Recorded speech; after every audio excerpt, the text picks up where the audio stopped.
The Russia-India-China trilateral meeting is underway in Moscow. We take you live to the Russian capital for a joint press conference. External Affairs Minister is speaking. एक दूसरे को अवगत कराया है और हम तीनों इस बात पर सहमत थे कि अपने दृष्टिकोणों में अधिक समन्वय करने से लाभ होगा।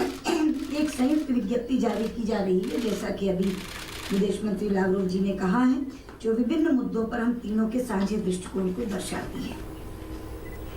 जैसा कि मैंने अपने आरंभिक वक्तव्य में कहा था, जिसमें आप में से काफी पत्रकार भी उपस्थित थे, कि आतंकवाद अंतर्राष्ट्रीय शांति और सुरक्षा के लिए सबसे बड़ा खतरा है। मैंने आतंकवाद से लड़ने के लिए प्रभावी वैश्विक रणनीति तैयार किए जाने पर बल दिया।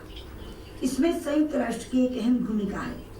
इस संदर्भ में मैं अपने दोनों मित्रों विदेश मंत्री लावरोव और विदेश मंत्री वांगी के साथ आगे कार्य करने की अपेक्षा रखती हूँ। मध्य पूर्व की स्थिति पर हम लोगों के बीच रचनात्मक विचार विमर्श हुआ। हम सब ने इस क्षेत्र में स्थिरता बहाल करने के लिए लोकतांत्रिक, बहुलवादी और शांति समर्थक ताकतों का समर्थन करने की अपनी प्रतिबद्धता पर जोर दिया। हमने अफगानिस्तान की स्थिति पर भी चर्चा की और इस बात पर सहमत हुए कि अंतर्राष्ट्रीय समुदाय के लिए ये महत्वपूर्ण है कि वो अफगानिस्तान से संपर्क बनाए रखे और अफगानिस्तान सरकार को उनके विकास तथा सुलह के प्रयासों में और आतंकवादी ताकतों को हराने में सहयोग करें। सुरक्षा परिषद में सुधार के मुद्दे पर मैंने पुनः रूस तथा चीन से आग्रह किया कि वे ये सुनिश्चित करने में अग्रणी भूमिका निभाएं कि संयुक्त राष्ट्र में आईजीएन प्रक्रिया तेजी से आगे बढ़े।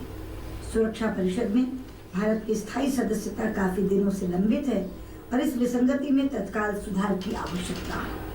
हमने विभिन्न समूहों के बारे में भी विचार विमर्श किया, जैसे ब्रिक्स तथा एससीओ। इस वर्ष ब्रिक्स की हमारी अध्यक्षता का पूर्ण समर्थन करने के लिए मैं अपने दोनों साथियों को धन्यवाद देती हूँ। हम इस संपूर्ण वर्ष के दौरान भारत के विभिन्न राज्यों में किए जाने वाले ब्रिक्स के कार्यक्रमों में रूस और चीन की सक्रिय भागीदारी की आशा करते हैं। हम अक्टूबर में गोवा में आयोजित होने वाले ब्रिक्स शिखर सम्मेलन के लिए राष्ट्रपति पुतिन तथा राष्ट्रपति शी जिनपिंग का भी स्वागत करने के लिए उत्सुक हैं।